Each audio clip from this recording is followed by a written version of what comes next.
3rd December 2071 আমি পাকিস্তান হেৰিয়াত সোমাইছোগৈ ৱাটাৰত ৰাতি যেতিয়া 12টা বজাৰ আগে পিছে আমাৰ মিছাইল বোট সেইখনে প্ৰথম এটেকটো কৰিছে গৈ পেলাই কৰাচিত আমাৰ নৰ্মেলি সেইখিনি সময়ত কমপ্লিট ব্লেক আউট থাকে আমি আপাৰ ডেকলৈ আহিব নোৱাৰোঁ অকল মানে ভিতৰত থাকিব লাগে আৰু তেতিয়া যেতিয়া আমাক ক'লে যে সেইটো হৈ গ'ল তেতিয়া আমাক মানে এলাউ কৰিলে ওপৰতহে চাবৰ কাৰণে তেতিয়া আমি আপাৰ ডেকত আহি চাইছোঁহি যে সঁচাকৈ একদম মানে জুই জ্বলি একদম ধ্বংস হৈছে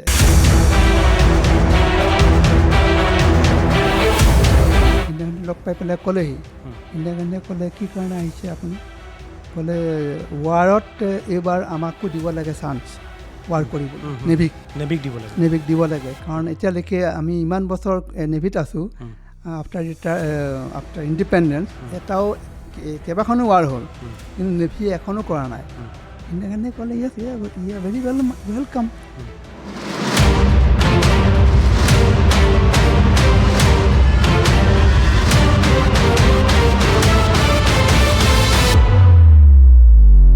এই যুদ্ধৰ কথা আলোচনা কৰা নাই কালি এইদিনাখন মোকতো বাইদেৱে সুধিছে তইতো এইবোৰ কথা মোৰ লগত আমি কেতিয়াও তই কোৱা নাছিলি আজিলৈকে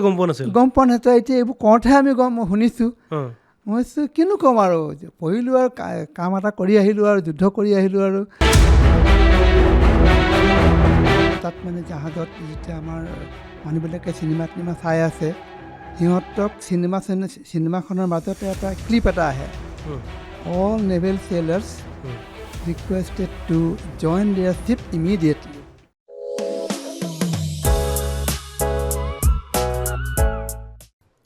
নমস্কাৰ বহুদিনৰ পিছত পুনৰ ভডকাষ্টৰ এটা নতুন অনুষ্ঠান লৈ মই অৰূপ মৰাঙে আপোনালোকৰ ওচৰলৈ আহিছোঁ আচলতে আজিৰ যিটো বিষয় এই বিষয়টো আপোনালোকৰ ওচৰলৈ লৈ অহাৰ প্ৰধান কাৰণ হ'ল এই বিষয়টো অসমৰ প্ৰতিগৰাকী লোকে জনাটো অতিশয় প্ৰয়োজনীয় কিয়নো আমি আজি আপোনালোকক লৈ যাব বিচাৰিছোঁ 1971 চনলৈ আমি সাধাৰণতে আমাৰ অসমীয়া সমাজত আমি যিসকল নৱপ্ৰজন্ম আছে তেওঁলোকে সদায় আমি 1999 চনৰ যি কাৰ্গিল যুদ্ধ আছে সেই যুদ্ধৰ কথাই আমি জানো বা সেই যুদ্ধৰ কথাই আমি শুনিলে অতিশয় শিহৰিত হৈ পৰোঁ কিন্তু আজিৰ দিনটোত আমি আপোনালোকক লৈ যাব বিচাৰিছোঁ 1971 চনৰ যি ভাৰত আৰু পাকিস্তানৰ মাজৰ যিখন যুদ্ধ আছিল এই যুদ্ধখনত ভাৰতীয় সেনাই কেনেদৰে তেওঁলোকে পাকিস্তানত গৈ পাকিস্তানৰ সংগোপনে ভাৰতীয় নৌসেনাই তেওঁলোকে চাৰ্জিকেল ষ্ট্ৰাইক কৰিছিল এই সমগ্ৰ বিষয় আজি পাতিবৰ কাৰণে এগৰাকী এগৰাকী অসমীয়া বীৰ যোদ্ধা আজি আমাৰ মাজত উপস্থিত আছে পোনে আমি আপোনালোকক চিনাকি কৰাই দিব বিচাৰিছোঁ প্ৰথমতে মই আপোনাৰ নামটো জানিব বিচাৰিম মোৰ নাম কমল বৰগোহাঁই হয় মই ডিগবৈত জন্মগ্ৰহণ কৰিছিলোঁ আৰু তাতে পঢ়া শুনা কৰিলোঁ আৰু তাৰ পৰাই মই পিছত যেতিয়া গম পালোঁ যে ইণ্ডিয়ান নেভিত এনেকৈ ৰিকুৱাৰমেণ্ট হৈছে ইলেক্ট্ৰিকেল ইঞ্জিনিয়াৰিঙৰ তো মই তেতিয়া আহি পেলাই জইন কৰিলোঁ আৰু জইন কৰি পোনপ্ৰথমে মই গ'লোঁ বম্বেলৈ গ'লোঁ বম্বেত 2 মাহৰ কাৰণে আমাক এটা স্মল ট্ৰেইনিং দিছিলে মানে এইটো ৰিফ্ৰেছমেণ্ট ট্ৰেইনিং আৰু তাৰপিছত আমি গুচি গ'লোঁ জামনগৰ গুজৰাটৰ তাত আমি এটা ইনিচিয়েল ট্ৰেইনিং লৈ পেলাই আমি গুচি আহিলোঁ বিশাখাপট্টনমত জইন কৰাৰ পিছত ফেব্ৰুৱাৰী মাহত জইন কৰিছোঁ বিশাখাপট্টনমত আৰু নেভিত জইন কৰিছিলোঁ 1970 চনৰ ফেব্ৰুৱাৰীত 70 চনৰ আৰু 71 ফেব্ৰুৱাৰী মাহত মই আহি পেলাই জইন কৰিলোঁ বিশাখাপট্টনমত আমি বেছিদিন থাকিব নাপালোঁ তাতেই আমাৰ জাহাজখনৰ মানে আকৌ ৰিপেয়াৰিং কাম আছিলে মানে ৰিফিটৰ কাৰণে যাব লগা হ'ল বম্বেলৈ কাৰণ তেতিয়া এই বস্তুবিলাকৰ আমাৰ ৰিপেয়াৰিং হোৱা নাছিলে বিশাখাপট্টনমত আমি বম্বেলৈ গ'লোঁ বম্বে ৰিপেয়াৰিং কৰোঁতে সময় লাগিলে এৰাউণ্ড 5-6 মান্থ লাগি গ'ল বাই দ্যাট টাইম আমাৰ দেশত এটা হৈ গ'ল যে বাংলাদেশৰ আক্ৰমণ বা এইটো কাৰণে তেতিয়া আমাক তাত ৰাখি থ'লে ৰখাৰ পিছত যেতিয়া ডিচেম্বৰ মাহলৈকে আমি ৰ'লোঁ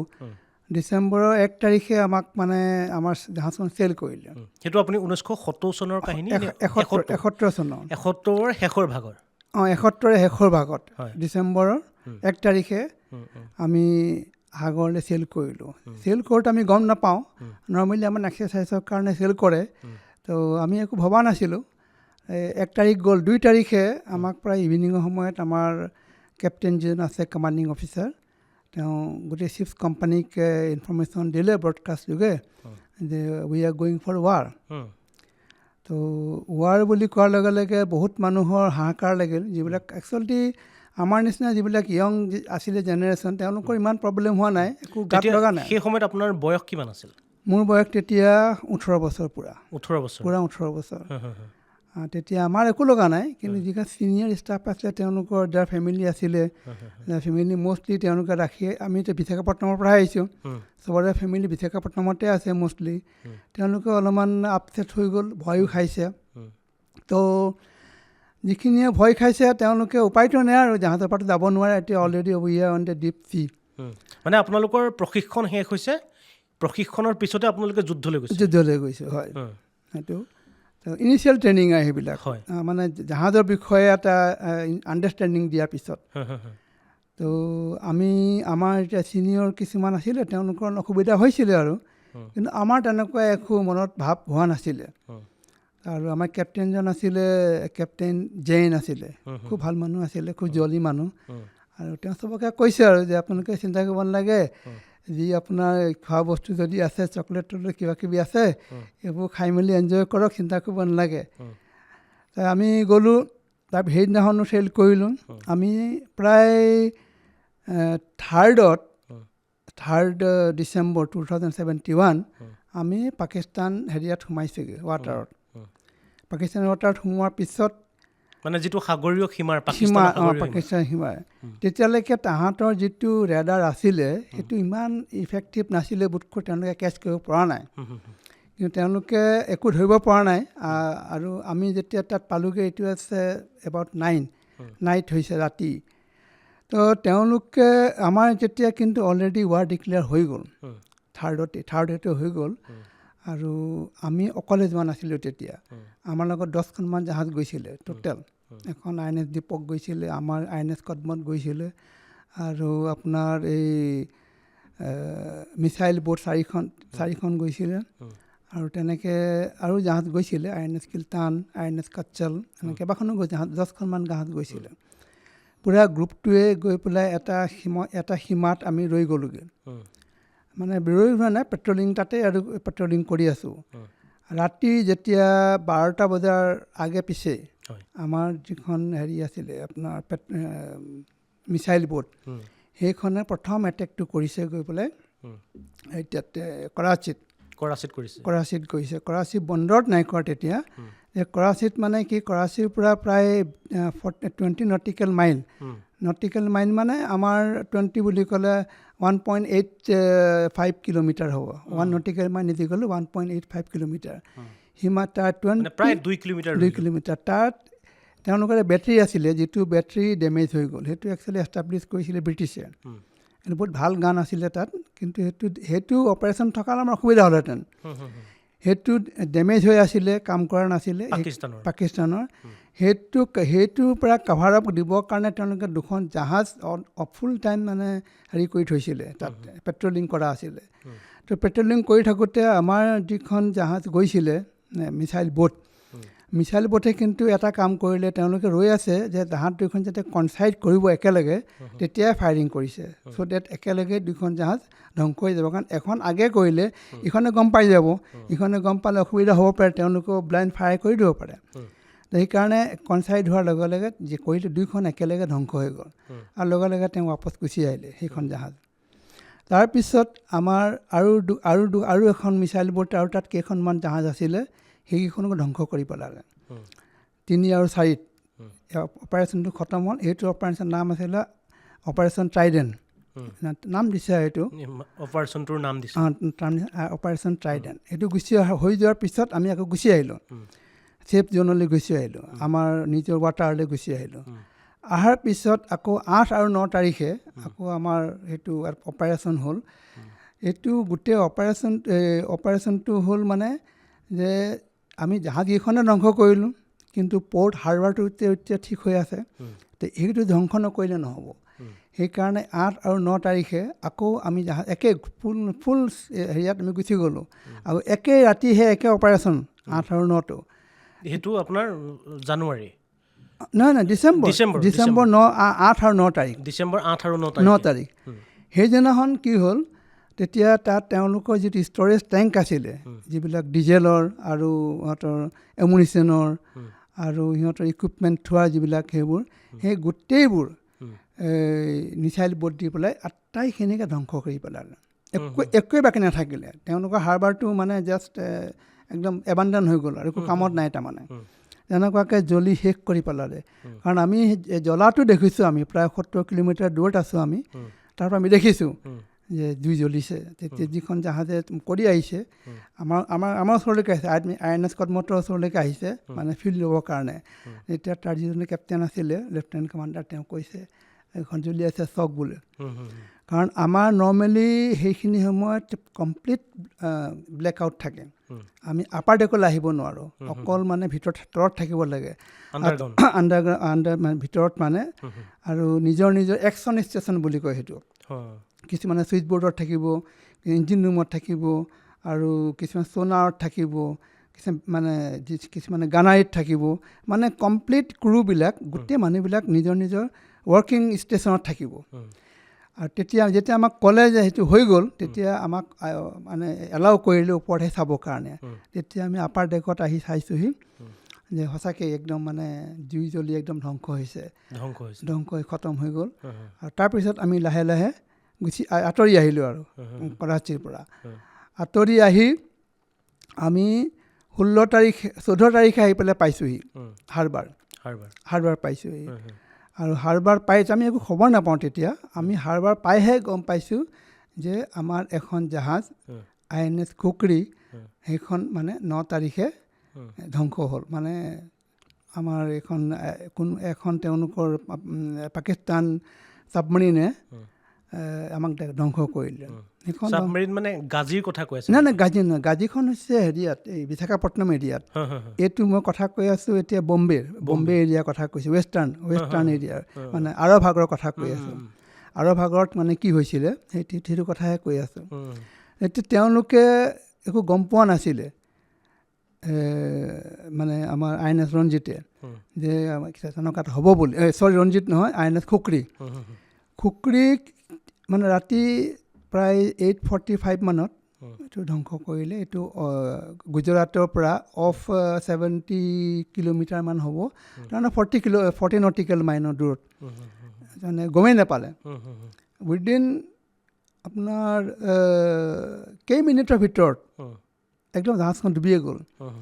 আৰু তাত আমাৰ মানুহ আছিলে প্ৰায় টোটেল চব মিলাই পেলাই 190 মান আছিলে অফিচাৰ্ছ এণ্ড চেইলাৰ্ছ চব মিলাই প্ৰায়বিলাকেই মানে মৰিলে কিছুমান বাচিলে আৰু কেইজনমান কিন্তু বেছিভাগেই মৰিলে আৰু তাৰ যিজন কেপ্টেইন আছিলে কেপ্টেইন মোল্লা আছিলে তেওঁ নিজে মানে ধ্বংস কৰিলে নিজৰ মানে কেবিন বন্ধ কৰি পেলাই তেওঁ জাহাজৰ লগতে এইটো মই শুনা কথাহে দেই মই নাছিলোঁ সেইখিনি সময়ত মানে যেতিয়া জাহাজখন মানে আমাৰ জাহাজত যেতিয়া এটেক কৰা হ'ল তেখেতে নিজে কেবিনত সোমাই পেলাই তেওঁ নিজেই মানে জাহাজৰ লগতে তললৈ গুচি গ'ল সাগৰ তললৈ এইটো 9 তাৰিখ হৈছে আমি 9 তাৰিখৰ তাত আছোঁ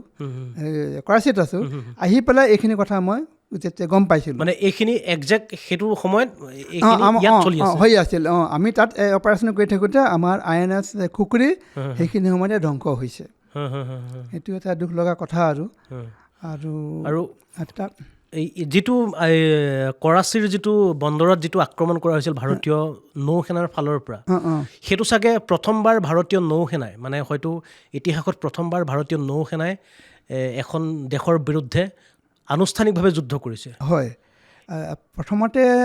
1965 আমি সৰু আছিলোঁ আমি নাজানো 65তো এলাউ কৰা নাছিলে তাৰপিছত আমাৰ যিজন আছিলে এডমিৰেল নন্দা SM নন্দা তেওঁ এবাৰ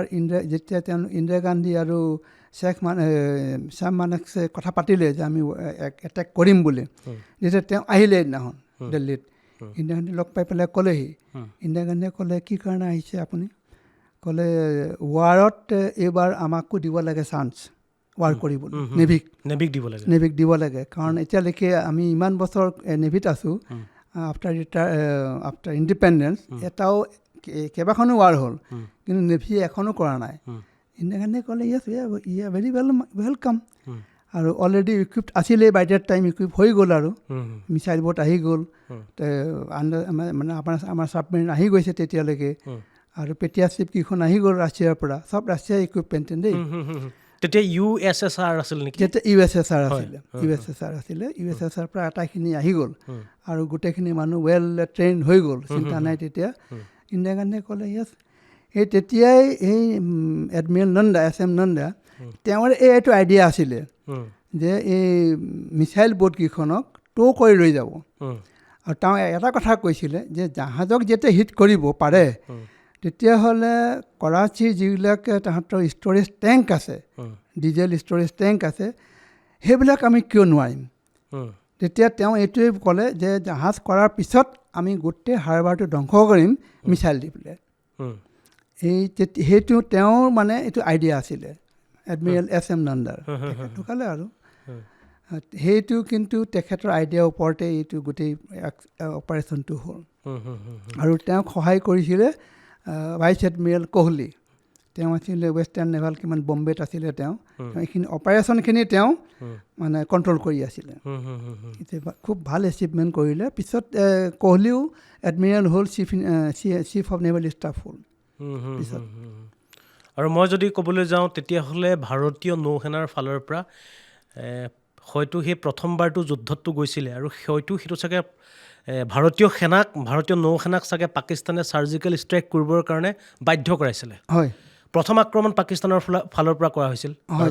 তেওঁলোকে আচলতে কি আমাৰ প্ৰিপেৰেশ্যনত কিমান আছিলে আমি নাজানো কিন্তু তেওঁলোকে ইমানেই প্ৰিপেৰেশ্যনত আছিলে এগ্ৰেছিভ হৈ আছিলে তেওঁলোক আমাৰ সময়ত তেওঁলোক আহি পেলাই মানে তেওঁ জাহাজ অহা নাই আণ্ডাৰগ্ৰাউণ্ড মানে যিখন ছাবমেৰিন আছে দুখন ছাবমেৰিন তেওঁলোকে অলৰেডি ৰিচ কৰি দিছে ইণ্ডিয়ান অ'চেনত মানে আমাৰ আৰবিয়ান চিট আৰু ইফালে বে অফ বেংগলত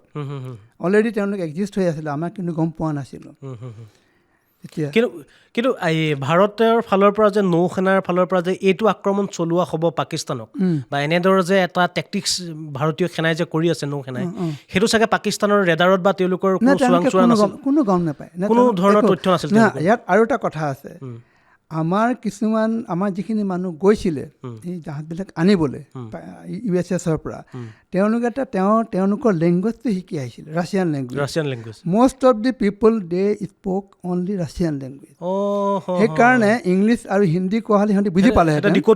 ডিক'ড কৰিলে কিন্তু আমাৰ যিহেতু আমাৰ মানুহবিলাকে মষ্টলি যিখিনি কথা মানে কমিউনিকেটৰ্ছ তেওঁলোকে কথা পাতিছিলে ৰাছিয়ান লেংগুৱেজত ৰাছিয়ান লেংগুৱেজৰ কোড লেংগুৱেজত তেওঁলোকে কোনো পধ্যেই এইটো ডিক'ড কৰিব নোৱাৰিলে মানে ভাৰতীয় সেনাই ৰাছিয়ালৈ গৈ যিখিনি প্ৰশিক্ষণ ল'লে তেওঁলোকে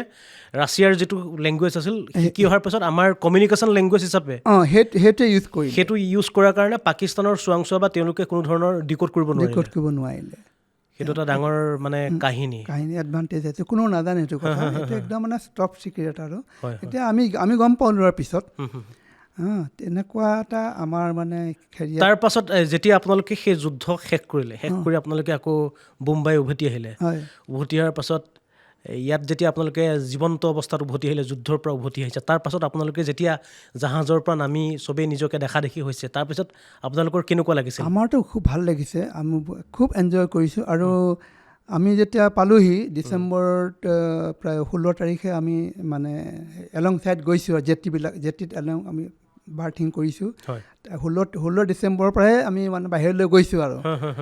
মানে সঁচাকৈ ইমান ভাল লাগিছে নহয় মানুহবিলাকে তাৰ যিখিনি মানুহ আছে মহাৰাষ্ট্ৰীয়ান বা চব তাত মিক্স মানুহ আছে গোটেইখিনি আমাক বহুত ৰেচপেক্ট দিছে চব চিনেমা হলে আমাৰ কাৰণে মানে কিছুমান টিকেট বুক কৰি থৈছে আমাৰ কাৰণে ৱাৰ হিৰোৰ কাৰণে প্ৰত্যেক জাহাজে দি দিছে 25-20টা এনেকৈ যে আপোনালোকে প্লিজ আহি পেলাই আমাৰ চিনেমাবিলাক এনজয় কৰকহি আৰু হোটেলবিলাকে এনেকৈ সংগঠন কিছুমান আছে তেওঁলোকেও বহুত আমাক আদৰণি জনাইছে এনেকুৱা হ'লগৈ আমি পিছত মানে নোযোৱা হ'লোঁ নাযাওঁ তালৈ আৰু কিমান গৈ থাকিম তেনেকুৱা ধৰণৰ মানে হৈ গৈছেগৈ ইমান আদৰণি দিছে কিন্তু সেইটো কিন্তু ক'ব লাগিব দেই আচলতে সেইটো আদৰণি পাবৰ কাৰণে আপোনালোক যোগ্য হয় হয় কাৰণ আপোনালোকে যিখিনি কাম কৰি আহিছে হয়। পাকিস্তানৰ সংগোপনে পাকিস্তানৰ নাকৰ তলেৰে গৈ আপোনালোকে পাকিস্তানৰ কৰাচী পৰ্ট বা যিটো আপোনালোকে চাৰ্জিকেল ষ্ট্ৰাইক কৰিলে হয় সাধাৰণতে চাৰ্জিকেল ষ্ট্ৰাইকৰ যিটো প্ৰসংগ আজিৰ সমাজৰ বা আজিৰ চামটোৱে বিশেষকৈ প্ৰধানমন্ত্ৰী নৰেন্দ্ৰ মোদীৰ নেতৃত্বত যিটো উৰি চাৰ্জিকেল ষ্ট্ৰাইক হয় হয় সেই বিষয়টো লৈহে চাৰ্জিকেল ষ্ট্ৰাইকটো লৈ পেলাই মানুহে হয় খুব হয় এৱাৰ হৈছে যে ভাৰতীয় সেনাই চাৰ্জিকেল ষ্ট্ৰাইক কৰিছিলে পাকিস্তানত গৈ হয় উৰি চাৰ্জিকেল ষ্ট্ৰাইক কিন্তু 1971 চনতো যে ভাৰতীয় সেনাই ভাৰতীয় নৌ সেনাই ইন্দিৰা গান্ধীৰ নেতৃত্বত যে চাৰ্জিকেল ষ্ট্ৰাইক কৰিছিল হয় হয় সেইটো কিন্তু প্ৰথমবাৰ চাগে সেইটো প্ৰথমবাৰেই হৈছে সেইটো প্ৰথমবাৰেই কাৰণ কোনো তেতিয়া আচলতে কমিউনিকেশ্যনটো নাছিলে আমাৰ তেনেকুৱা আৰু যিখিনি আছিলে চব আমাৰ ভাৰ্বেল বা ৰিটেন কমিউনিকেশ্যনেই আছিলে অন্যটো একো নাছিলে সেইকাৰণে ব্ৰডকাষ্ট নহ'লে ব্ৰডকাষ্ট নহ'ল তেতিয়া আৰু তেতিয়া আজিৰ দৰে ইমান আৰু ছ'চিয়েল মিডিয়া বা নাই টিভি নাই তেতিয়া তেনেধৰণৰ প্ৰসংগ নাছিলে আৰু তেতিয়া প্ৰসংগ তো সেইটো কাৰণে বিষয়টো মানে আজি সময়ত যদি এই যিটো কাম আপোনালোকে 1971 চনত কৰিছিল হয় সেই কামটো যদি আপোনালোকে 2024 বা 2025 কৰিলেহেঁতেন তেতিয়াহ'লেতো আজি কিমান ডাঙৰ এটা চেলিব্ৰেশ্যন গোটেই সমগ্ৰ ভাৰতে কৰিলে হয় হয় হয় আৰু যেই নহওক সেইটো সময়ত আপোনালোকে যিখিনি কাম কৰিছিল আপুনি প্ৰথম অৱস্থাত যিহেতু আপুনি প্ৰশিক্ষণ ল'লে প্ৰশিক্ষণৰ পৰা পোনে পোনে আপুনি যুদ্ধলৈ গৈছে হয় কিন্তু যুদ্ধলৈ যাওঁতেতো আপোনালোককতো কোৱা নাই ইয়াতেতো কোৱা নাই যে আমি যুদ্ধলৈ গৈ নাই আছোঁ নাই কোৱা নাই কোৱা নাই আপোনালোক সাগৰৰ মাজত গৈ কৈছে সাগৰৰ মাজত কৈ গৈছে তো সেই প্ৰচেছটো কেনেকুৱা আছিল আপোনালোকৰ মানে সেইটো প্ৰচেছ আচলতে তেনেকুৱাই নেকি তেওঁলোকৰ যে কথাবিলাক ডিছক্ল'জ কৰি নিদিয়ে ষ্টাৰ্টিঙতে আৰু সেইদিনাখন কি হ'ল তাৰ আগদিনাখন যেতিয়া আমাৰ চেলিং কৰিছে 1 তাৰিখে সেই তাৰ আগদিনাখন মানে তাত মানে জাহাজত যেতিয়া আমাৰ মানুহবিলাকে চিনেমা চাই আছে সিহঁতক চিনেমাখনৰ মাজতে এটা ক্লিপ এটা আহে all naval sailors requested to join their ship immediately. অঁ মানে সেই সময়ত সেই পৰ্যায়টোত চিনেমা হল চিনেমা মষ্টলি মানুহবিলাকে চিনেমাই চায় তাত এণ্টাৰটেইনমেণ্ট একোৱেই নাই আৰু চিনেমা চাবলৈ যায় তো চিনেমা হলতে এইটো ওলাইছে আমাৰ কিছুমান মই যেনিবা জাহাজতে আছিলোঁ আমাৰ কিছুমান মানুহ বাহিৰত আছিলে ফুৰিবলৈ গৈছিলে চিনেমা চাইছিলে আৰে মই সুধিছোঁ আৰে তোমালোকৰ कैसे मालूम पड़ा नहीं वो क्लिप आया ना उधर सिनेमा हॉल में सिनेमा क्लिप आया है तो हम इसीलिए वापस आ गया কাৰণ সেইটো এটা মানে কি হৈছে সেইটো বাহিৰৰ মানে বেলেগ মানুহে চালেও গম নাপাব এতিয়া মই নেভিত আছোঁ আপুনি নেভিত আছে আমি চিনেমাৰ মাজত সেই ক্লিপটো অহাৰ লগে লগে গম পাম মই যিহেতু নেভিৰ মানুহ মোক জইন কৰিবৰ কাৰণে চিনেমাৰ মাজতে এটা হিণ্ট এটা দিছে যে যোগদান কৰিব লাগে যুদ্ধ লৈ সেইটো কথা নাই এনেই আৰু লিখি দিছে আৰু you are required to join report to ship immediately cinema বাদ দি পেলাই আমি যিখিনি মানুহ চাই আছিলে তেওঁলোক আহি গ'ল আৰু কিছুমানে আমাৰ ক্লাব এটা আছে সেই ক্লাবত এনেই খাবলৈ যায় হুইস্কি খাবলৈ যায় তাতো সিহঁতক ক'লে যে এইকেইখন জাহাজ নাম কৈ দিছে এইকেইখন জাহাজত যিমান মানুহ আছে আপোনালোকে ইমিডিয়েটলি যাওক জাহাজত ৰিপৰ্ট কৰকগৈ সেইকাৰণে এজনো মানুহ মিছ হোৱা নাই প্ৰত্যেকজন মানুহেই জাহাজত গ'ল আৰু তেতিয়া জাহাজ চেল কৰিছে চব মানুহ যোৱাৰ পিছত সেইটো এটা ইম্পৰ্টেণ্ট এটা ইভেণ্ট আৰু সেই সময়ত যিহেতু আপুনি আজি আমাৰ মাজত আপুনি আছে কিন্তু মই জনাত আৰু বহুকেইগৰাকী অসমৰ পৰা একেটা সময়তে সেই যুদ্ধলৈ যোৱা বা সেই সময়ছোৱাত অসমৰ পৰা আছিল মই যদি তেওঁলোকৰ নাম আপোনাৰ পৰা এই মুহূৰ্তত জানিব বিচাৰোঁ হয় আমাৰ এজন তেওঁ আজি মোক ফোন কৰিছে তেওঁ আজি মানে শিৱসাগৰ ডিমৌত যিটো আছে হস্পিটেল কি হস্পিটেল নামটো কৈছিলে সেই হস্পিটেলত তেওঁ এতিয়া মানে চেকআপ কৰি আছে তেওঁৰ নাম সিদ্ধেশ্বৰ দিহিঙীয়া তেওঁ কমিউনিকেটৰ আছিলে আৰু তেওঁ বহুত কথাই জানে তেওঁক মাতিছিলোঁ মই তেওঁ কৈছে গোহাঁই মই বেমাৰ আছে মই খুব মনটো আছিলে মোৰ কিন্তু মই আহিব নোৱাৰোঁ মোৰো ৱাইফ আৰু মোৰ ৱাইফৰো মানে বেমাৰ আমি দুয়োটাই বেমাৰ বুঢ়া বুঢ়ী আৰু তেওঁ দুজনী ছোৱালী বাহিৰত থাকে এজনী থাকে পোলেণ্ডত এজনী গুৱাহাটীত চাকৰি কৰে মই কোনো পধ্যে আহিব নোৱাৰোঁ আজিও মোক ফোন কৰি কৈছে আমি এটা চেকআপত আছোঁ এতিয়া তেওঁ কিন্তু বহুত কথাই জানিছিলে কাৰণ তেওঁ এক্টিভ সেই জাহাজত মানে মিছাইল বৰ্ডত তেওঁ চাকৰি কৰিছিলে আৰু তেওঁ গৈছে একদম ফায়াৰিঙত তেওঁ আছে তেওঁ থকা হ'লে আপোনাক পূৰা ক'ব পাৰিলেহেঁতেন মিছাইলটো কিমান ডাঙৰ কিমান ওজন কিমান দীঘল মিছাইলবোৰ ক'ত ষ্ট'ৰিং কৰি থয় গোটেইখিনি কথা তেওঁ ক'ব পাৰিলেহেঁতেন কিন্তু তেওঁ এতিয়া মানে আহিব নোৱাৰে তেওঁ ইমান দূৰ ট্ৰেভেল কৰি আহিব নোৱাৰে তেওঁ থাকে বোকাখাটত কি বুলি কয় বকথাত থাকে, বকথাত থাকে। আৰু সিদ্ধেশ্বৰ দিহিঙীয়া এজন হ'ল, এগৰাকী লক্ষী গগৈ আৰু এজন এই যিজন আহিছিলে আপোনাৰ বৰগোহাঁই, গিৰিশচন্দ্ৰ বৰগোহাঁই, আৰু কেইজনমান আছে। তেওঁলোক যথেষ্ট বয়স হৈছে। এজন আছে গগৈ বুলি, ভুৱন গগৈ, তেওঁক মতা হৈছিলে, তেওঁ কৈছে মই নোৱাৰিম যাব। তাৰপিছত আৰু এজন ছাবমেৰিনৰ এজন আছে, তেওঁ যথেষ্ট বুঢ়া বয়স হৈছে, আমাতকৈ বহুত ছিনিয়ৰ। তেওঁক কৈছিলে নে নাজানো, মই ইয়াক কৈছিলোঁ তুমি ক'বাচোন বাৰু, গগৈক কৈছিলোঁ, লক্ষী গগৈয়ে তেওঁক কণ্টেক্ট নম্বৰ বিচাৰি নাপালে। তো তেওঁ শিৱসাগৰ মানে যোৰহাটৰ ক'ৰবাত থাকে, একজেক্টলি মই নাজানো। সেইজন বহুত ছিনিয়ৰ, তেওঁ আছিলে জাহাজত। আৰু কোনোবা আছিলে যদি মই নাজানো তেতিয়া, কাৰণ কথা হৈছে কি মই বিশাখাপট্টনমত আছিলোঁ আৰু বম্বেৰ মানুহখিনিৰ লগত মই অসমীয়া মানুহ মই চিনি নাপাওঁ। গ'লোঁ তাত, কিন্তু তেতিয়া তাত মোবাইল ছিষ্টেম নাই, একো নাই, আৰু মই কাকো লগ পোৱা নাই। গোটেই 10 বছৰ চাকৰিত মই কিন্তু এজনো অসমীয়া মানুহ লগ নাপালোঁ। অসমীয়া মানুহ নাই। এজন আছিলে ষ্ট'ৰত কাম কৰিছিলে, তেওঁ দিহিঙীয়া বুলি, তেওঁ কিন্তু ঢুকালে। তেওঁ তাৰপিছত আহি পেলাই তেওঁ এই নেপকোত চাকৰি কৰিছিলে, নেপকোত, তাৰপিছত গুৱাহাটীতে ঢুকালে। সেইজনো নাই। মানে আমি আছে যদিও হয়তো আৰু 6, 7, 8জন 10জন মেক্সিমাম আছে যদি মই নাজানো, কিন্তু মই জনাত এই 6, 7জনটো আছে, জীয়াই আছে এতিয়াও। নিশ্চয় আমি পৰ্যায়ক্ৰমে সেই গোটেইকেইগৰাকী যি ব্যক্তি আছিল, গোটেইগৰাকী যি যোদ্ধা আছিল, বীৰ যোদ্ধা, যিকেইগৰাকীৰ বলত আচলতে আপোনালোকতো আছিলেই অসমীয়া যিকেইগৰাকী যোদ্ধা, আৰু সমগ্ৰ ভাৰতত বহু মানে যোদ্ধা আছিল। সেই সমগ্ৰ সেই যুদ্ধখনৰ পাছত পৰ্যায়ক্ৰমে লাহে লাহে পাকিস্তানৰ পৰা বিচ্ছিন্ন হ'ল বাংলাদেশ, আৰু তেনেদৰে জন্ম হ'ল বাংলাদেশ। আৰু যিহেতু বাংলাদেশৰ প্ৰসংগটো আজিৰ সময়ত, আজিৰ ডেটত যদি চোৱা যায়, তেনেহ'লে শ্বেখ মুজিবুৰ ৰহমানে বাংলাদেশ জন্ম দিছিল, তেওঁ প্ৰথম বাংলাদেশৰ জন্মদাতা। ইন্দিৰা গান্ধীয়ে যি যুদ্ধ, পাকিস্তানৰ সৈতে যুদ্ধৰ পিছতে বাংলাদেশৰ জন্ম হ'ল। তাৰপিছত শ্বেখ মুজিবুৰ ৰহমানৰ জীয়ৰী শ্বেখ হাছিনা আজি যিহেতু বাংলাদেশৰ পৰা নিজে এগৰাকী পলাতক প্ৰধানমন্ত্ৰী। কিন্তু মই জনাত শ্বেখ হাছিনাৰ চৰকাৰত, তেখেত চৰকাৰত থকা সময়ত যিকেইগৰাকী বীৰ যোদ্ধা আছিল 1971 চনত, যিয়ে ভাৰতৰ হৈ পাকিস্তানৰ বিৰুদ্ধে যুদ্ধ কৰিছিল, এই সমগ্ৰ সকলোকে, যিসকল বৰ্তমান সময়লৈকে আছে, তেওঁলোকক একত্ৰিত কৰি বাংলাদেশলৈ তেওঁলোকক আমন্ত্ৰণ কৰিছিল এটা বিশেষ সম্বোধনাৰ কাৰণে। সেই বিষয়টো অলপ কওকচোন। সেইটো কি, আমাক মানে আমাৰ যিখন ইয়াতে জিলা সৈনিক বৰ্ডৰ আছে, তেওঁলোকে আমালৈ খবৰ কৰিলে আপোনালোকৰ পাছপৰ্ট নম্বৰ এইবোৰ চব দি দিয়ক, যাতে আমি সেইটো কৰিব পাৰোঁ, যাতে আমি এইটো পাছপৰ্ট ভিজা টিজা বনাব পাৰোঁ, সেইখিনি লাগে বুলি ক'লে। তেতিয়া আমি চবখিনি দিলোঁ। দিয়াৰ পিছত কেইদিনমানৰ পিছতে এইটো গণ্ডগোলটো হ'ল তেওঁলোকৰ। তাৰপিছত আৰু শ্বেখ হাছিনাই নিজেই আমাৰ দেশলৈ গুচি আহিব লগা হ'ল। নহ'লে তেওঁ ক'ত ইচ্ছা আছিলে, যিমানখিনি আমাৰ মানে 71 ৱাৰৰ হিৰো আছিলে, গোটেইখিনিক তেওঁ সম্বৰ্ধনা জনাব খুজিছিলে বাংলাদেশক ঢাকাত। মানে অকল মোকেই নহয়, মই আৰু ৱাইফ দুজনকে, মানে পৰিয়াল নহয়, হাজবেণ্ড এণ্ড ৱাইফ, কাৰণ আমাৰ দুজনেৰে লৈছিলে পাছপৰ্ট নম্বৰবিলাক। সেইবোৰ লৈ পেলাই চব হেৰি কৰিছিলে, এপ্ৰুভ হৈ গ'ল আৰু। কিন্তু পিছত এই ঘটনাটো হৈ গ'ল বাংলাদেশত। আৰু এটা কথা, মই বাংলাদেশৰ প্ৰসংগটো যাম। আজিৰ সাম্প্ৰতিক সময়ৰ পৰিস্থিতিক লৈ আপোনাৰ পৰা বাংলাদেশৰ কিছু এটা মতামত আপোনাৰ পৰা জানিম। কিন্তু তাৰ পূৰ্বে মই আৰু এটা কথা শুনিছোঁ, যিটো কথা অফ কেমেৰাত শুনিছোঁ বা কৈছে, যে আপোনালোকে যেতিয়া তাৰ পৰা যুদ্ধত উভতি আহিছিল, পাকিস্তানৰ আপোনালোকে কৰাচী পৰ্টটো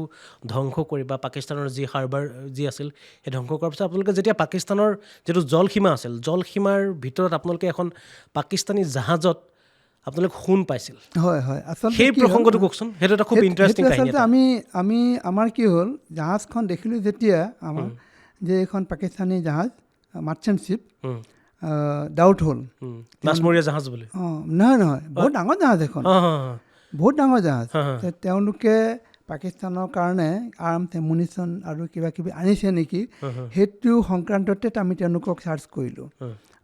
ৰ'লে তেতিয়া আমাৰ পৰা এটা টিম গ'ল, আমাৰ জাহাজৰ পৰা। মই যোৱা নাই। সেইটো আমাৰ জলসীমাত নে পাকিস্তানৰ জলসীমাত? সেইটো পাকিস্তানৰ জলসীমাত, তাতেই। তাহাঁতৰতো একো নাইকিয়া হৈ গ'ল, তাহাঁতৰতো একোৱেই নাই, জাহাজো নাই আৰু পৰ্ট, তাহাঁতৰ হাৰ্বাৰ শেষ, কমিউনিকেশ্যন কৰিবৰ কাৰণে গোটেইখিনি অলৰেডি আপোনালোকে শেষে কৰি থৈ আহিছোঁ। তো আমি তাহাঁতৰ পানীতে আমি ভালকৈ তাহাঁতক ধৰি পেলাই তাহাঁতৰ যিজন মানে কেপ্টেইন আছিলে সেইখন জাহাজৰ তেওঁক ৰখাই আমাৰ পৰা টিম গ'ল মানে বন্দুক চন্দুক লৈ গৈছে আৰু লৈ পেলাই তেওঁলোকক গোটেই জাহাজখন চেক কৰিলে। তেনেকুৱা যিটো ভাবিছিলোঁ আমি সেইটো নাই, একো নাই খালি স্মাগলিঙৰ কাৰণে সোণ নিছিলে তেওঁলোকে। তাৰমানে এইটো ক'ৰ পৰা আনিছিলে, কেনেকৈ আনিছিলে, পাকিস্তানত ক'ক দিবলৈ নিছিলে আমি নাজানো, আৰু কেপ্টেইনে তেনেকৈ আমাক তেনেকৈ জনোৱা নাই। সেই গোটেইখিনি কিন্তু আমি কেপচাৰ কৰি লৈ গুচি আহিলোঁ। লৈ গুচি আহি পেলাই সেইখিনি আমি ইণ্ডিয়ান গভৰ্ণমেণ্টক হেণ্ড অভাৰ কৰি দিলোঁ। সেইখিনি কিমানমান সোণ আছিল? আমি তেনেকৈ নাজানিছিলোঁ তেতিয়া, কিন্তু যেতিয়া টাইমছ অফ ইণ্ডিয়াত প্ৰায় বহুত দিনৰ পিছত এইটো ওলাইছে আৰু, কাৰণ এইখিনি ওলোৱাৰ আগতে গোটেই চেক আপ হয়তো যেতিয়া ৰিপৰ্টটো ওলাইছে এইটো চামহুৱেৰ ডিচেম্বৰ নহয় কিন্তু জানুৱাৰীতহে ওলাইছে। মানে ডিচেম্বৰত আপোনালোকে অলৰেডি সেইটো চিটুৱেশ্যনত আছিল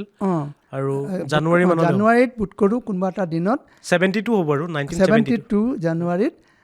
কোনোবা এটা দিনত এই পেপাৰটো ওলাইছিলে যে ইণ্ডিয়ান নেভি ইমানখিনি সোণ যে মানে পাকিস্তানৰ জাহাজৰ পৰা কেপচাৰ কৰি পেলাই গভৰ্ণমেণ্ট অফ ইণ্ডিয়াক হেণ্ড অভাৰ কৰিলে। তাতে লিখা আছিলে নোট এটা ইট ইজ নিয়াৰলি 64 নে 65 ক্ৰ'ৰ্ছ ৰুপিজৰ তাৰমানে ভেলু মানে সোণ, আৰু সোণবিলাক আছিলে 10 গ্ৰামৰ। 10 গ্ৰাম এটা বিস্কিট, 10 তোলা মই দেখিছোঁ। 10 তোলা আমিয়ে গন্তি কৰিছোঁ এটাকৈ আমাৰ এটা টিম দি দিছে, এইখিনি মানুহক এইখিনি গন্তি কৰ। বিস্কুট ডাঙৰ হেৰি ব্ৰিক নহয়, অকল বিস্কিটহে, 10 তোলা বিস্কিটহে। এইবোৰ আমি খুলি চব গন্তি কৰি ইমান হ'ল। চবৰে বহুত মানুহক দিছে আৰু বহুত কিমান কিলোমান আছিল বাৰু? ইমান নাজানো দেই, নাই একো আইডিয়া নাই। তেতিয়া আমাৰ ওজন কৰা একো হেৰি নাই, সুবিধা নাই জাহাজত। আমি খালি গন্তি কৰিলোঁ কিমান আছে। কোনোবাই 1500 গন্তি কৰি কৈছে, মোৰ ভাগত 1500 মই গন্তি কৰিলোঁ এইখিনি, কোনোবাই 1000 গন্তি কৰিলে, কোনোবাই কিমান কৰিলে, তেনেকৈ দি দিলে আৰু গোটেইখিনি লৈ পেলাই কেপ্টেইনে নিজৰ জিম্মাত লৈ পেলাই যেতিয়া আমি হাৰবাৰ পালোঁগৈ বম্বেত, এইখিনি কাষ্টমছক মাতি আনি পেলাই গভৰ্ণমেণ্ট অফ ইণ্ডিয়াক হেণ্ড অভাৰ কৰিছে। সিমানখিনিলৈকে আমি জানো। তো 1971 চনত 65 নিয়েৰ এবাউট 64 to 65 কোটি টকাৰ যদি গ'ল্ড আছিল, আৰু যি 2025ত সেই গ'ল্ডৰ ভেলুৱেশ্যন যদি কৰা যায়, সেইখিনি গ'ল্ডৰটো প্ৰাইচটোতো বহুত ওপৰলৈ যাব, বহুত ওপৰলৈ হ'ব। মানে সেইটো আপোনাৰ যিটো 65 ক্ৰ'ৰ আছিলে সেইটো মষ্ট প্ৰবেবলি চাগে আজিৰ সময়ত চাগে এতিয়া সোণৰ যদি 10 গ্ৰাম আজিৰ ডেটত 84, 81 এনেকুৱা ধৰণৰ চলি আছে। আৰু সেইটো সময়ত আপোনালোকে 64 ক্ৰ'ৰৰ যদি গ'ল্ড ভাৰতলৈ লৈ আহিছে, সেইটো এটা এচিভমেণ্ট, আৰু সেইটো এটা এচিভমেণ্ট, সেইটো এটা ডাঙৰ এচিভমেণ্ট। আৰু তাৰ পাছত আপোনালোকে পৰ্যায়ক্ৰমে সেই সোণখিনি ভাৰত চৰকাৰক আপোনালোকে সেই কথা হেণ্ড অভাৰ কৰি দিছে। হয়। আৰু এতিয়া মই বাংলাদেশৰ প্ৰসংগটোলৈ আহিলোঁ, যিহেতু আপোনালোকে গোটেই প্ৰসংগটো যদি বুৰঞ্জী যদি তাৰ যদি হিষ্ট্ৰীটো চোৱা যায়, হয়তো মোতকৈ বেছি আপোনালোকে বেছি ভালকৈ জানিব, কিয়নো সেই পৰ্যায়ত আপোনালোকে নিজেই একোগৰাকী সফল ডেকা বা আপোনালোকে নিজেই সেই পৰিস্থিতিৰ সৈতে মুখামুখি হৈছিল। যিহেতু আমি আজিৰ সময়ত আমি কিতাপে পত্ৰই বা বিভিন্ন ধৰণৰ চ'ৰ্চতে আমি সেইবিলাক চাওঁ। তো সেই সময়ত যেতিয়া বাংলাদেশ যেতিয়া পাকিস্তানৰ যেতিয়া অংশ আছিল বাংলাদেশ, তো তেওঁলোকৰ ওপৰত এইফালৰ যিখিনি আছিল মুছলমান, তেওঁলোকৰ ওপৰত অতি অত্যাচাৰ চলোৱা হৈছিল। আনকি শ্বেখ মুজিবুৰ চৰকাৰে তেওঁলোকে চৰকাৰ গঠনৰ কৰিবৰ কাৰণে মেজৰিটি লাভ কৰাৰ পাছতো তেওঁলোকৰ চৰকাৰক ভংগ কৰি দিয়া হৈছিল ইফালৰ পাকিস্তানৰখিনিয়ে, আৰু তেওঁলোকৰ ওপৰত অত্যাচাৰ চলোৱা হৈছিল পাকিস্তানী সেনাই গৈ। পাকিস্তানৰ এটা পাৰ্টক তেওঁলোকৰ সেনাই গৈ এইটো পাৰ্টত তেওঁলোকে অত্যাচাৰ চলোৱাৰ পিছত লাহে লাহে যিটো ইলিগেল ইমিগ্ৰেশ্যন আছিল সেইটো অসমলৈ সোমাব ধৰিলে, উত্তৰ পূৰ্বলৈ সোমাব ধৰিলে, ভাৰতলৈ সোমাব ধৰিলে, আৰু তাৰ পাছত পৰ্যায়ক্ৰমে উপায়হীন হৈ ইন্দিৰা গান্ধীয়ে পাকিস্তানৰ বিৰুদ্ধে যুদ্ধ ঘোষণা কৰিলে। কিন্তু সেই বাংলাদেশক আপোনালোকে তাত আৰু এটা কথা আছে। ইন্দিৰা গান্ধীয়ে এইটো কাৰণে কৰিলে লগতে যে আমি যদি বাংলাদেশখন গঠন কৰি দিওঁ তেতিয়াহ'লে ইষ্টাৰ্ণ পাৰ্টটোত আমাৰ ইমান প্ৰব্লেম নাথাকিব, অকল ৱেষ্টাৰ্ণ পাৰ্টত আমি মানে পাকিস্তানৰ লগত হেৰি কৰি থাকিম। নহ'লে পাকিস্তানৰ লগত পাকিস্তান তাতো সিফালেও কৰিব, মানুহ ডেপ্লয় কৰিব লাগিব, এইফালে চীনততো আছেই, তাৰপিছত আকৌ এই ইষ্ট পাকিস্তানৰ কাৰণে এইফালেও আমাৰ সৈন্য সামন্ত ডেপ্লয় কৰিব লাগে। যদি আমাৰ এখন যদি ফ্ৰেণ্ড দেশ হৈ যায়, আমি যদি বাংলাদেশ বনাই দিওঁ শ্বেখ মুজিবুৰ ৰহমানে, তেতিয়া আমাৰ লগত দুষ্টি হ'ব। তেতিয়াহ'লে তেওঁলোকে আমাৰ সিমান ৱাৰ তাতে মানে একো নাথাকে আৰু সেইটো এটা পইণ্ট আছিলে তেওঁৰ সেইটো এটা পইণ্ট আছিল মানে পইণ্ট আছিলে পাকিস্তান বুলি ক'বলৈ গ'লে যদি সেই পাৰ্টটোক যদি আমি ছেপাৰেট কৰি দিওঁ তেতিয়াহ'লে আৰু শ্বেখ মুজিবুৰ যিহেতু ছেপাৰেট কৰিবৰ কাৰণেতো ডাইৰেক্টটো ইনভলভমেণ্ট ইণ্ডিয়াই থাকিব লাগিব আৰু ইণ্ডিয়াই যদি ছেপাৰেশ্যনটো কৰি দিয়ে তো শ্বেখ মুজিবুৰ ৰহমানটো ইণ্ডিয়াৰ পক্ষতে থাকিব যিহেতু ইণ্ডিয়াই তেওঁলোকক ভাগ কৰি দিছে পাকিস্তানৰ পৰা আৰু সেইফালৰ পৰা চাবলৈ সৈন্য সমান্তৰ ক্ষেত্ৰতো চাবলৈ গ'লে সীমান্তৰ ক্ষেত্ৰতো চাবলৈ গ'লে তো ক'ৰবাত মানে ভাৰত চৰকাৰৰ কিবা এটা সহায় হ'ব বুলি সেইটো এটা পইণ্ট আছে হয় সেইটো এটা পইণ্ট আছিলে কিন্তু আজিৰ পৰ্যায়ক্ৰমে সেই যিটো বাংলাদেশখন আপোনালোকে ডিভাইড কৰিবৰ কাৰণে আপোনালোকে বাংলাদেশ পাকিস্তানৰ পৰা ফালৰি কাটি আনিবৰ কাৰণে ইমান কষ্ট কৰিলে ইমান যুদ্ধ বিগ্ৰহ কৰিলে পাকিস্তানৰ সৈতে তাৰ পাছত বাংলাদেশ ছেপাৰেট হ'ল বাংলাদেশ এখন স্বাধীন ৰাষ্ট্ৰ হ'ল নিজৰ চৰকাৰ আছে নিজৰ দেশ আছে নিজৰ সংবিধান আছে কিন্তু আজিৰ সময়ত যদি চোৱা যায় মানে 2000 শ্বেখ হাছিনা বাংলাদেশীৰ পলায়ন কৰাৰ পাছত আজিৰ বাংলাদেশৰ পৰিস্থিতিটো আপোনালোকে হয়তো খবৰত পাইছে আজিৰ সময়ত যিটো আপোনাৰ ইউনিছৰ যিগৰাকী নতুনকৈ প্ৰধানমন্ত্ৰী অন্তৰ্বৰ্তীকালীন যিগৰাকী প্ৰধানমন্ত্ৰী আছে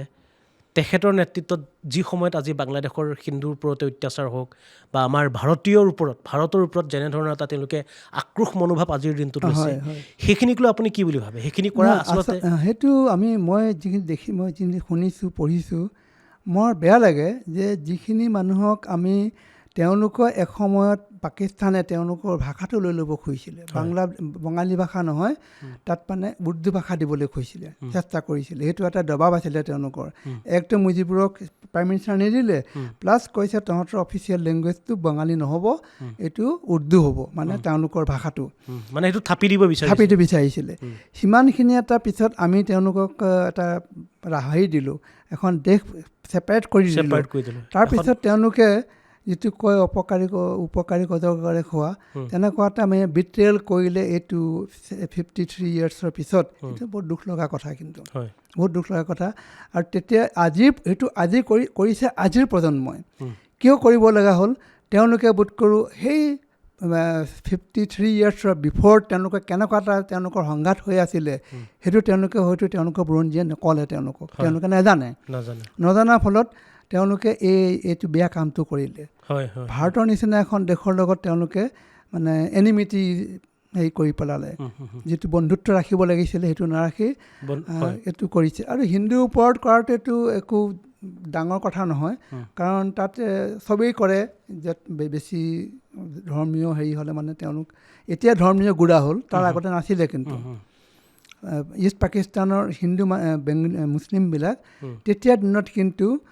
এনেকুৱা ধৰ্মীয় গুড়া নাছিলে এতিয়াহে হৈছে এতিয়া ধৰ্মীয় গুড়াটো বেছি আমি এতিয়া তেতিয়াৰ দিনত যিবোৰ আমাৰ মানুহ কিছুমান আমাৰ লগৰ কিছুমান গৈছেতো বাংলাদেশৰ গৈছে তাতো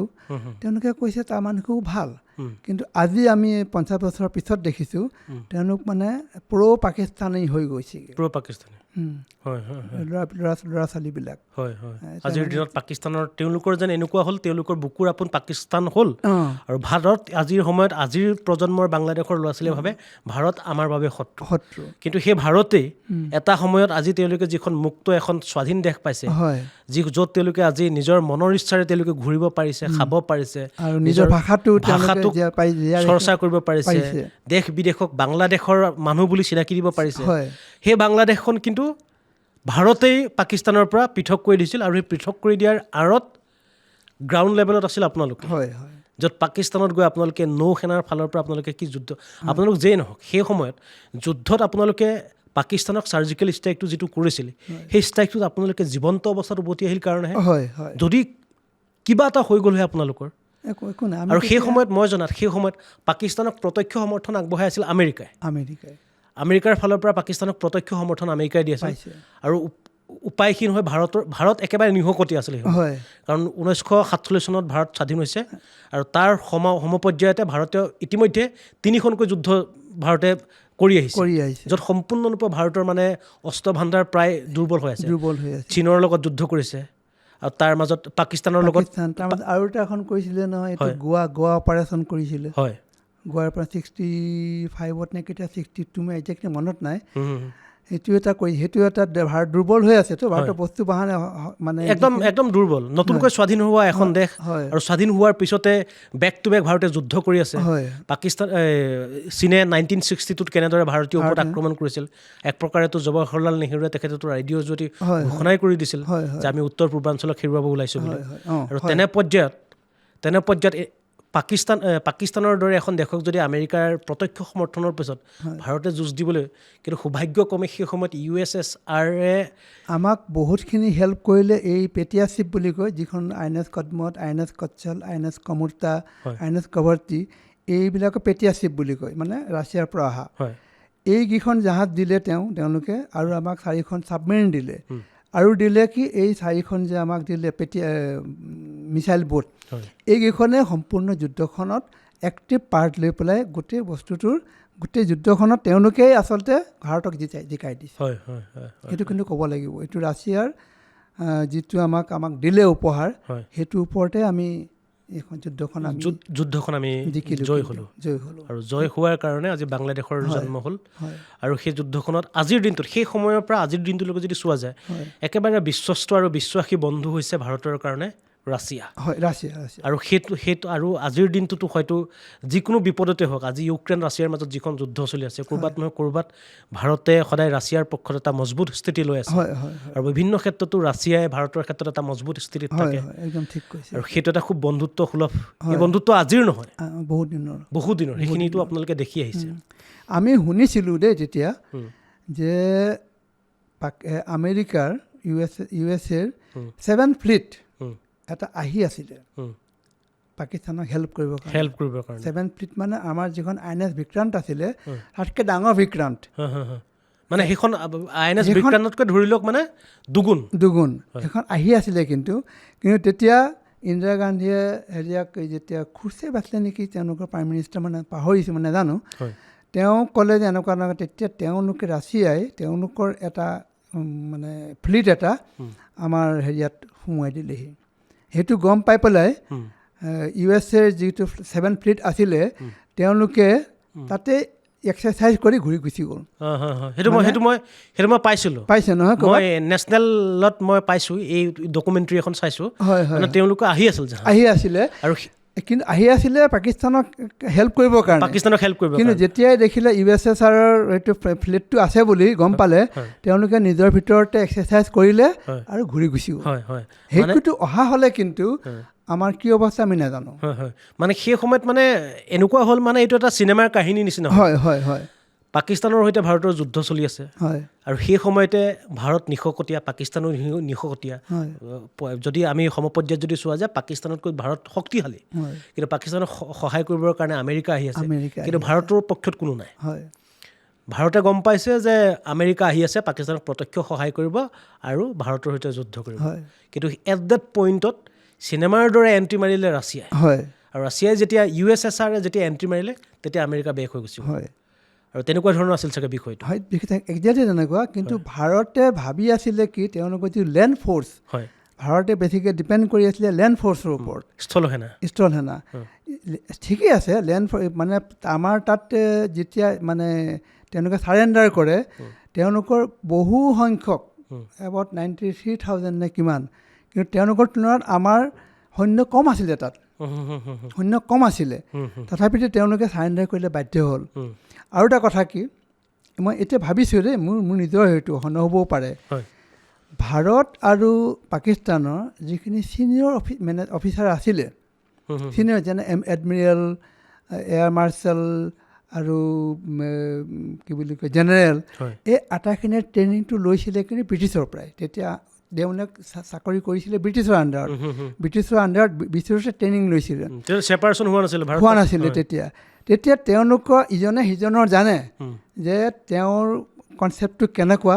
যুদ্ধৰ বিষয়ে দুৰ্বলতা আৰু স্মাৰ্টনেছ দুইটা জানে তেওঁলোকৰ যিজন চিফ অফ আৰ্মি ষ্টাফ আছে আমাৰ chief of army staff weak point চব জানে এটা সময়ত একেলগে আছিলে কিন্তু মই ভাবোঁ এতিয়া যে সেইকাৰণে আমাৰ দুইটা পাকিস্তান আৰু ইণ্ডিয়াৰ দুইজন ফ'ৰ্চৰে মানুহবিলাকৰ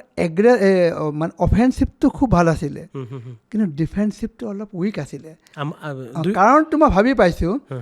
যে লণ্ডন, ইংলেণ্ড, গ্ৰেট ব্ৰিটেইনক কোনো আক্ৰমণ কৰা নাই, সিহঁতে সদায় আক্ৰমণ কৰে। সেইকাৰণে সিহঁতে ডিফেন্সিভত একো গেমেই নাই খেলা, একো খেলেই কাৰণে সদায় সিহঁতে অফেন্সিভ। সেইকাৰণে এই ডিফেন্সিভ ট্ৰেইনিংটো কিন্তু তেওঁলোকে আমাৰ ছিনিয়ৰ অফিচাৰবিলাকক হয়তো দিয়া নাছিলে। সেইকাৰণে আমাৰো এখন জাহাজ গৈছে আৰু তেওঁলোকৰো এখন তেওঁলোকৰতো ধ্বংসই হৈ গ'ল। আমাৰতো এখন জাহাজ গ'ল INS খুখৰী, কিন্তু খুখৰীখন আমাৰ নগ'লহেঁতেন যদি আমাৰ ডিফেন্সিভ প্লেচটো যদি আৰু উন্নত হ'লহেঁতেন। মই এতিয়া ভাৱ কৰোঁ, এতিয়া 50 বছৰৰ পিছত এতিয়া মোৰ ভাৱ হয় সেইটো কিন্তু আমাৰ এটা অলপমান উইক পইণ্ট আছিলে। কিন্তু কাৰণ নহ'লে এখন ছাবমেৰিন, নিউক্লিয়াৰ ছাবমেৰিন আহি পেলাই বিশাখাপট্টনমৰ ওচৰ পাইছেহি, নট এ জোক। ইমান দূৰে পাকিস্তানৰ পৰা বম্বে হৈ পেলাই একদম কি বুলি কয় মাদ্ৰাজ, কেৰেলা হৈ বিশাখাপট্টনম পাইছেহি। যদি আমাৰ ডিফেন্সিভ যদি আমাৰ শক্তিশালী হ'লহেঁতেন, এইটো ইম্পচিবল কথা। আহিলে কেনেকৈ সেইটো কিন্তু কোনো চৰ্চা কৰা নাই। কিন্তু মই ভাবিছোঁ এইটো কথা যে আমাৰ ডিফেন্সিভটো সিমান নাছিলে, ষ্ট্ৰং নাছিলে তেতিয়া, কাৰণ আমি সদায় এটেকিঙত থাকোঁ। সেইটো আছিলে। তাৰপিছত যেতিয়া আপুনি যুদ্ধ শেষ হ'ল, আপোনালোকে যেতিয়া যুদ্ধ শেষ হোৱাৰ পিছততো চাগে কিছুদিনৰ পিছত আপোনালোকক আকৌ ছুটি দিলে বা আপোনালোকে ছুটি বিচাৰিলে? ঠিকেই, মই তেতিয়া ছুটি লৈ পেলাই আহিছিলোঁ ডিচেম্বৰ 30 নে 31 71 ঘৰলৈ আহিছোঁ। তেতিয়া কিন্তু মই ঘৰত এইবোৰ আলোচনা কৰা নাই, মা দেউতা বা ককাই ভাই বাইদেউহঁতৰ লগত এই যুদ্ধৰ কথা আলোচনা কৰা নাই। কালি এইদিনাখন মোকতো বাইদেৱে সুধিছে, তইতো এইবোৰ কথা মোৰ লগত আমি কেতিয়াও তই কোৱা নাছিলি, আজিলৈকে গম পোৱা নাছিল। তই এতিয়া এইবোৰ কওঁতহে আমি শুনিছোঁ। মই কিনো ক'ম আৰু, পঢ়িলোঁ আৰু কাম এটা কৰি আহিলোঁ আৰু যুদ্ধ কৰি আহিলোঁ আৰু আমিতো বন্দুক মৰাকৈ নাছিলোঁ। আমাৰ জাহাজখনেহে কৰিছে, আমি খালি জাহাজখনত আমি কৰি আছোঁ, মানে গোটেই টেকনিকেল ছাপ্লাই, ইকুইপমেণ্ট ছাপ্লাই সেইটোৱে আমি কৰিছোঁ। তো আমি সেইটো মানে এটা ক'বলগীয়া কথা বুলি ভবা নাছিলোঁ তেতিয়া। কিন্তু আজিৰ দিনত ভাবিছোঁ হয়, we should have discuss to them, তেওঁলোকক ইনফৰমেশ্যন দিব লাগে। এই কথাটো কেনেকৈ হ'ল গম পাইছেনে? আমাৰ লেটলি মোলৈ এই মেডেলকেইটা আহিলে। মেডেলকেইটা আমাৰ 5টা মেডেল যে পালোঁ, পূৰ্বী ষ্টাৰ, পশ্চিমী ষ্টাৰ, সংগ্ৰাম মেডেল, আৰু আপোনাৰ 25th তেতিয়া 71ত আমাৰ দেশৰ 25th ইণ্ডিপেণ্ডেঞ্চ হৈছে, সেইটোৰ কাৰণে এটা আমাক মেডেল দিছে। আৰু এটা দিছে 9, এইটো পিছত দিছে 9 years। এইটো এতিয়া পাইছোঁ মই, এতিয়া পাই মই দেখাই আছিলোঁ ঘৰত। এতিয়া মানে কিমান দিনৰ আগত? আজি এমাহমান হৈছে। এমাহমানৰ আগত আহিছে? মই পাইছোঁ তাৰমানে। মই পাইছোঁ 17 জানুৱাৰীত। মানে আপোনাৰ 2025 জানুৱাৰী, ডিচেম্বৰ 17 ডিচেম্বৰত মই পাইছোঁ। আৰু 16 ডিচেম্বৰত পাইছে লক্ষী গগৈয়ে, আৰু এওঁ পাইছে আজি 2 সপ্তাহৰ আগতে গিৰীশ চন্দ্ৰ বৰগোহাঁয়ে। সেইটো লৈ পেলাই মই কথা পাতি আছিলোঁ, তেতিয়া মানস প্ৰতিম মানে মোৰ বাইদেউৰ ল'ৰা, সি কৈছে মামা এইটোতো আমি কি বস্তু, মই এনেকুৱা আপুনিতো আমাক কোৱা নাই। মই ক'বলৈ এইটো কিটো আৰু, তুমি তেতিয়া জন্মই হোৱা নাই, তোমাৰ বাইদেউৰ বিয়া হৈছে, তুমিতো জন্ম হোৱা নাই, সেইকাৰণে তুমি এইটো ক'ব লগা কথা বুলি ভবাই নাই আমি। তেতিয়া তেওঁ কথাবিলাক চব সুধিলে মোক, কি হৈছিলে কি নাই হোৱা। দেন হি ষ্টাৰ্টেড মানে এইটো এটা উত্থাপন কৰিছে। মানে এনেধৰণৰ মানে মানস দাৰ লগত মোৰ ভাল চিনাকি। মানস দাই মোৰ ওচৰলৈ আহি ক'লে যে এনেকুৱা কথা, মোৰ মামাৰ যে এনেকুৱা কথা, মইতোতো প্ৰথমবাৰ আহি শুনা পালোঁ মামাৰ মুখত। মামাটো 1971 চনত যুদ্ধলৈ গৈ আহিছে, পাকিস্তানৰ তাত গৈ পাকিস্তানৰ কৰাচী পৰ্ট উৰাই থৈ আহিছে, তেনেকুৱা কথা। মইতো এইটো বহুত ডাঙৰ কথা, এইটো বহুত ডাঙৰ কাহিনী। এইবোৰ কাহিনী জানিবৰ কাৰণে, এইবোৰ কাহিনী শুনিবৰ কাৰণে মই মানুহ বিচাৰি থাকোঁ, মানে কাক পাওঁ কাক নাপাওঁ। কিন্তু আজিকালি লাহে লাহে কি হৈছে, এই মানুহবোৰ নাইকিয়া হৈ গৈছে, বয়স হৈ গৈছে। তাৰপিছত মই মানুহজনক লগে লগে ক'লোঁ, মানুহ মই কিবা এটা কৰিব লাগিব, তেওঁলোকৰ লগত যোগাযোগ কৰি কোন আছে নাম্বাৰকেইটা আপোনাক দিব। আৰু সেই সূত্ৰে মই আপোনাৰ পৰা ফোন নম্বৰকেইটা ল'লোঁ, আৰু আমি ইতিমধ্যে অনুষ্ঠান এটা কৰিলোঁ আপোনালোকক লৈ। আমি মানে আমাৰ সপোন আছে আপোনালোকক লৈ আমি আৰু এটা ডাঙৰকৈ অনুষ্ঠান কৰা, খুব ডাঙৰকৈ, খুব গ্ৰেণ্ডকৈ। কিন্তু সেই গ্ৰেণ্ড অনুষ্ঠান এটাত আপোনালোকক সম্ভাষণ জনোৱা, আপোনালোকক মানে কথাবিলাক শুনা বা বেলেগক শুনোৱা, সেইটো এটা খুব প্ৰয়োজন আছে। আৰু সেইখিনি এক প্ৰকাৰে ক'বলৈ গ'লে আমাৰ দায়িত্ব। আপোনালোকে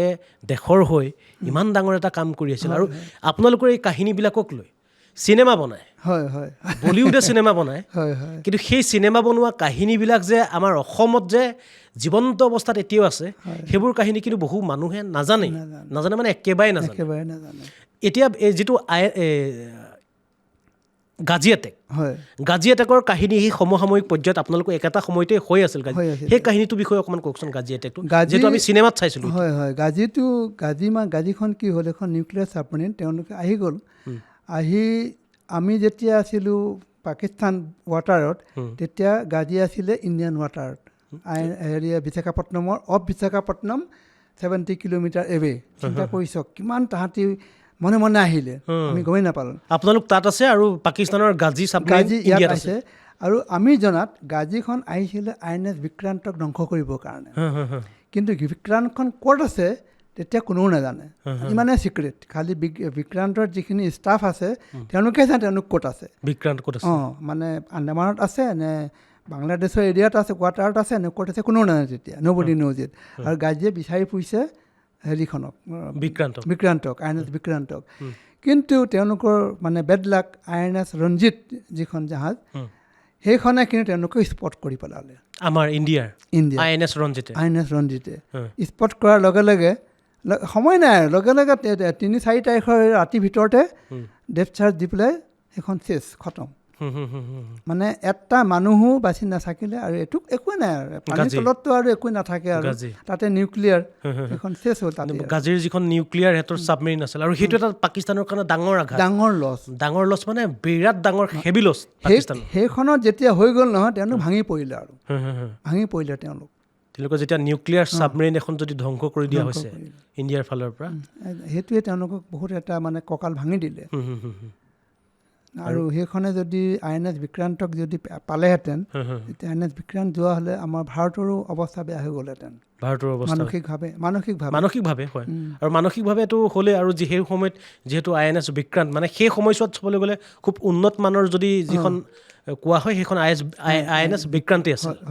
আৰু সেই সময়ত যদি INS বিক্ৰান্তক যদি ধ্বংস কৰি দিলেহেঁতেন গাজিয়ে, তেতিয়া মানসিকভাৱে হ'লেই হয়, আৰু ইফালে কাৰিকৰী ক্ষেত্ৰতো ভাৰত যথেষ্ট দুৰ্বল হৈ পৰিল হয়। আৰু বাৰু যেই নহওক,